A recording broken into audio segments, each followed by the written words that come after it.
தாய்மாமன்களுக்கு மரியாதை அளிக்கும் மரபு தமிழர்களின் வாழ்வியல் முறைகளில் ஒன்று.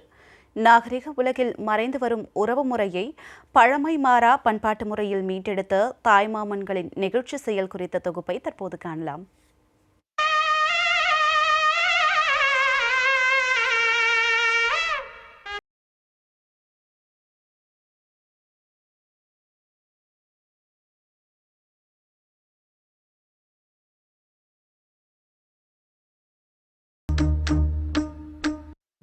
நாகரீகம் என்ற பெயரில் நவீன வாழ்க்கை முறைகளால் மறைந்து வரும் உறவு முறையை பழமை மாறா பண்பாட்டு முறையில் மீட்டெடுத்த நிகழ்வுதான்.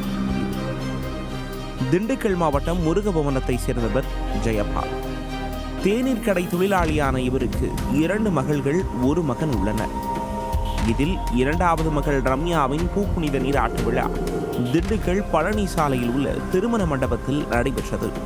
அந்த நிகழ்ச்சியில் தாய்மாமன்கள் சீர்வரிசை கொண்டு வந்த விதம் காண்போர் அனைவரையும் வியக்க வைக்கும் வகையில் இருந்தது.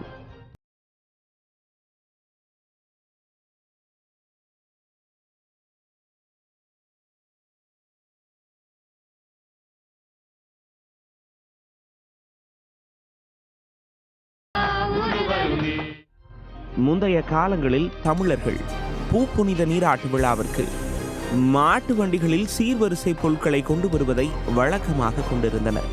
அந்த வகையில் அக்கா மகளின் பூப்புனித நீராட்டு விழாவில் 100க்கும் மேற்பட்ட தட்டுகளில் வரிசை வைத்து 12 மாட்டு வண்டிகளில் உற்றார் உறவினர்கள் புடைசூழ தாய்மாமன்கள் சீர்வரிசை கொண்டு வந்தனர்.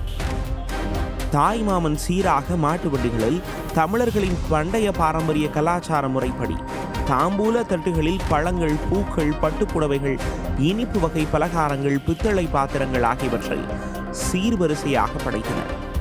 இதற்கு மேலாக தாய்மாமன் சீராக ஆடுகள், வாழைத்தார்கள் உள்ளிட்ட பொருட்களை மாட்டு வண்டிகளில் வைத்து வான வேடிக்கைகளுடன் மேளதாளங்கள் முழங்க ஊர்வலமாக மண்டபத்திற்கு கொண்டு வந்தனர்.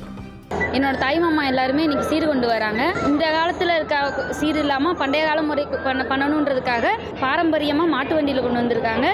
அவங்க கொண்டு வந்தது எனக்கு ரொம்ப சந்தோஷமாக இருந்துச்சு, பெருமையாக இருந்துச்சு, ரொம்ப சூப்பராக இருந்துச்சு. பழமை மாறாமல் மாட்டு வண்டிகளில் தாய்மாமன்கள் சீர்வரிசை கொண்டு சென்றதை சாலையில் சென்ற அனைத்து பொதுமக்களும் வியப்போடு பார்த்ததுடன் ஆச்சரியத்தோடு புகைப்படங்கள் எடுத்து சென்றனர்.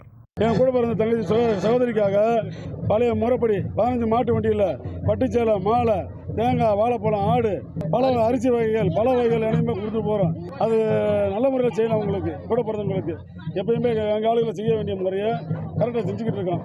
இப்பயும் விட்டு கொடுக்காம செய்கிறோம். நாங்கள் நவநாகரீக உலகில் பண்பாடு மற்றும் கலாச்சாரம் நாளுக்கு நாள் மங்கி வரும் சூழலில் உறவு முறையை பழமை மாறா விதத்தில் மீட்டெடுத்த தாய்மாமன்களின் செயல் பலரையும் வியப்பில் ஆழ்த்தியது.